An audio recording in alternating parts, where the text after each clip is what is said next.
Hello friends, how are you all? I'm Vali and today I'm going to discuss last part of our previous questions, July 2018, education subject part 20. So in the previous 19 sessions, we have completed 95 questions. And today I'm going to start from the question number 96. So below are given a few programs for enhancing teacher quality. यहाँ पे question में आपसे क्या पूछा है, जो teacher quality को enhance करते हैं.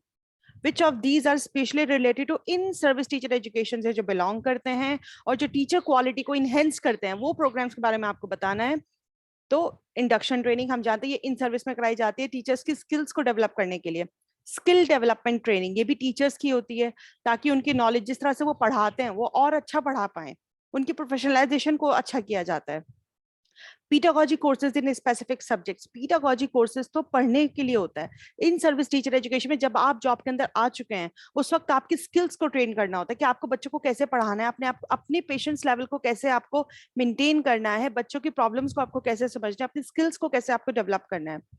फाउंडेशन कोर्सेज ये भी आपका फ्री में आता है, इनमें नहीं आता. माइक्रो सिमुलेशन या micro simulation for the particular competencies, that means कि आपको माइक्रो सिमुलेशन कराया जाए, माइक्रो टीचिंग कराई जाए जिससे जो आपकी कॉम्पिटेंसीज हैं उनको और इनहेंस किया जाए.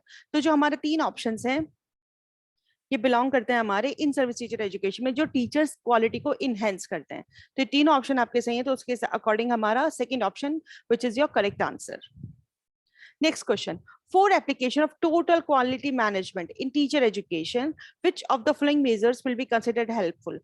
आपको बताना है जो हमारा टोटल क्वालिटी मैनेजमेंट है टीचर एजुकेशन के अकॉर्डिंग कौन से मेजर्स जो है वो हेल्पफुल होते हैं, आपको बताना है इनके अकॉर्डिंग. तो finding out the needed number of teachers in various states. ठीक है, आप पहले ये मालूम करें कि टीचर्स जो है किन किन स्टेट्स में टीचर को जरूरत है, क्या उनकी डिमांड है, क्या उनकी सप्लाई है. क्या ये हमारे टीचर क्वालिटी मैनेजमेंट में आएगा? नहीं आएगा.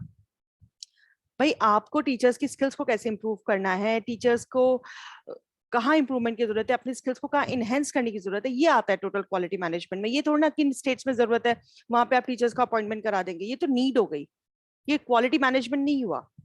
Can do will do analysis, yes ये हम करते हैं टीचर्स के साथ उनकी स्किल्स को डेवलप करने के लिए. Finding out the number of teacher education institution को फाइंड आउट करके आप क्या क्वालिटी मैनेजमेंट करेंगे. आपको क्वालिटी मैनेजमेंट आपको इंस्टीट्यूशन के अंदर क्या काम करना है ये आपको बताना है. SWOT analysis, strength weakness opportunity challenges analysis करना है, ये दैट्स ग्रेट, इससे आप इनहेंस कर सकते हैं, ये हेल्पफुल है हमारी टीचर एजुकेशन में. Action research project to improve school practices, ये बात बिल्कुल सही है. तो एक बार इनको पढ़ लेते हैं थोड़ा सा कि इन सर्विस टीचर ट्रेनिंग क्या होती है. जैसे आपका इंडक्शन ट्रेनिंग हो गई, आपका कोई भी ऐसी ट्रेनिंग जो आपकी प्रोफेशनल ग्रोथ के लिए हेल्पफुल हो, इसे हम इन सर्विस टीचर ट्रेनिंग बोलते हैं. फिर आती है हमारी SWOT जो अभी हमने अपने ऑप्शन में पढ़ी है, strength weakness opportunity and the challenge को एनालिसिस करना. ये हमें क्यों जरूरत होती है टीचर एजुकेशन में, इससे क्या होता है, ये हमें एक टूल होता है, एक स्ट्रेटेजिक प्लानिंग टूल होता है जो हम कब यूज करते हैं, जब हम अपने करिकुलम को असेस करते हैं, रिव्यू करते हैं, उस प्रोसेस में हम इसे यूज करते हैं. इसके बेसिस पे हम बहुत इजीली बहुत आसानी से डिसीजंस ले सकते हैं. जो ऑब्जेक्टिव होता है SWOT एनालिसिस को कंडक्ट करने का वो ये होता है कि इससे हमारे क्या होता है, जिस जिस चीज पे फोकस्ड एरियाज है, जहां जहां इंप्रूवमेंट की जरूरत है वहां पर आप इंप्रूव कर सकते हैं. जहां स्ट्रेंथ की जरूरत है वहां स्ट्रेंथ दे सकते हैं, जहां पे वीकनेस की जरूरत है वीकनेस है उसको आप इंप्रूव कर सकते हैं, अपॉर्चुनिटीज प्रोवाइड कर सकते हैं, चैलेंजेस को देख सकते हैं. तो SWOT इसलिए बहुत इंपॉर्टेंट होता है. फिर आता है आपका can do will do analysis. अब can do will do analysis में क्या हो गया कि आप इस जॉब की कैपेबिलिटी है कि नहीं, आप ये जॉब कर सकते हैं कि नहीं.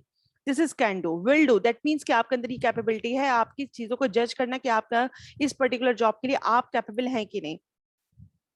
It helps to identify the most effective strategies and developing the most appropriate tools for improving आपके performance के लिए क्या क्या चीजों की जरूरत है उसके लिए हम इसे यूज करते हैं. इसके अंदर 6 attributes होते हैं जिससे ये पता चल जाता है कि ये जो पर्सन है ये जॉब कर सकता है कि नहीं. 3 factors refer to whether an employer can do the job and 3 influence whether an employer will do the job. Only 2 factors जो होते हैं जिसमें हम क्या चेक करते हैं, नॉलेज, उसकी स्किल्स, जिसमें हम इंप्रूवमेंट ला सकते हैं, जिसको आप चेंज कर सकते हैं.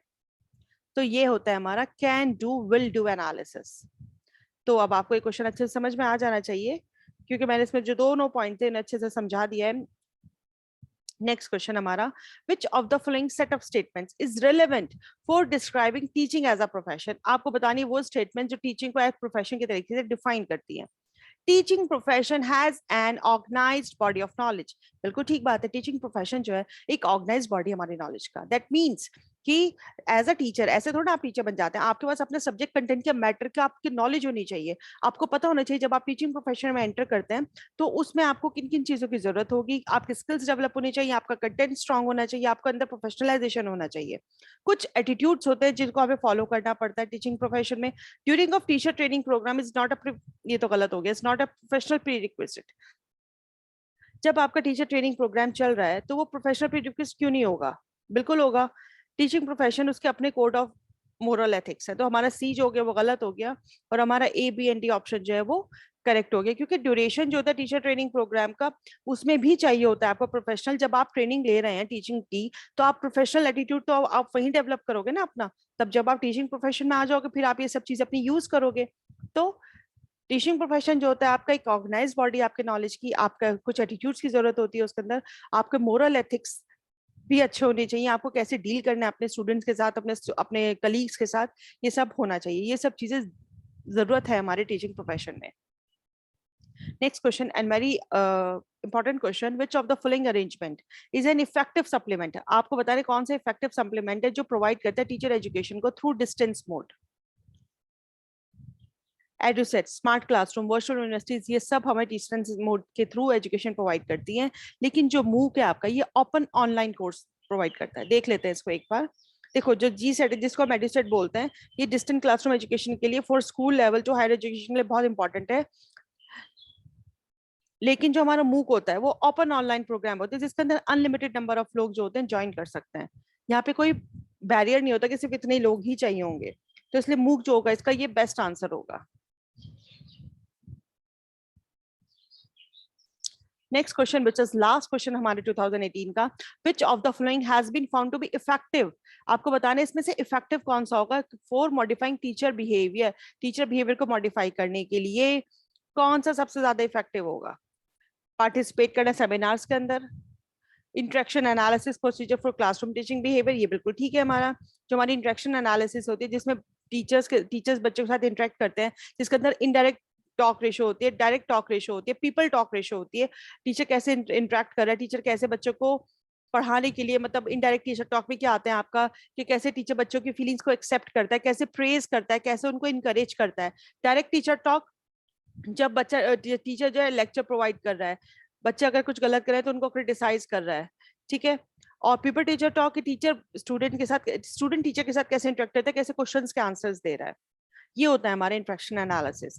Under going training in research methodology में अंदर करने से टीचर बिहेवियर को कैसे आप मॉडिफाई करेंगे? टीचर कंसल्ट करने से भी आप मॉडिफाई नहीं करेंगे। बात ये है कि आप कैसे इफेक्टिवली मॉडिफाई कर सकते हैं टीचर बिहेवियर को। तो जो हमारा इंटरेक्शन एनालिसिस प्रोसीजर है जो फ्लैंडर्स ने दिया है उसमें इन्होंने 3 बातें कही है, indirect teacher talk, direct teacher talk, people talk. या तो एक्सेप्ट करना फीलिंग्स को, बच्चों की प्रेज करना, इंकरेज करना, उनके आइडियाज को सुनना, क्वेश्चंस पूछना। ये आता है डायरेक्ट टीचर टॉक में जब टीचर डायरेक्शंस प्रोवाइड कर रही है, लेक्चर दे रही है, क्रिटिसाइज कर रही है। ये आता है हमारा पीपल टॉक में, बच्चे कैसे रिस्पॉन्ड कर रहे हैं, कैसे इनिशिएट कर रहे हैं चीजों को लेकर, क्या साइलेंस है, ठीक है। इंटरेक्शन एनालिसिस का मतलब यही होता है कि आप टीचर की वर्बल इंटरेक्शन, टीचर किस तरह से इंटरेक्ट कर रहा है उसको आप आइडेंटिफाई करें और कैसे रिलेशन बना के रखता है, किस तरह से वो पढ़ाता है अपने स्टूडेंट्स को, और स्टूडेंट्स उससे क्या गेन करते हैं, कितना अचीवमेंट उनका होता है। This is called interaction analysis. तो ये है हमारा answer and this is the last question for our class. Next class में मैं कुछ डिफरेंट क्वेश्चंस लेके आऊंगी, मोस्ट प्रोबेबली कुछ प्रीवियस क्वेश्चंस, ताकि आपकी अच्छे से प्रैक्टिस हो जाए, क्योंकि नेक्स्ट मंथ हमारा एग्जाम है। तो उसके लिए हमें अच्छे से प्रिपेयर करना है। हम जितना प्रैक्टिस करेंगे, जितना रिविजन करेंगे, this is the best part आपके एग्जाम का, आपकी प्रैक्टिस का। So thank you friends for your attention. Stay blessed and enjoy learning. And please अगर वीडियो पसंद आए तो लाइक, शेयर एंड सब्सक्राइब जरूर करिएगा एंड मुझे कमेंट सेक्शन में बताइएगा कि आपको किस तरह के क्वेश्चन चाहिए। So have a nice day, good luck, best of luck for your exam preparation.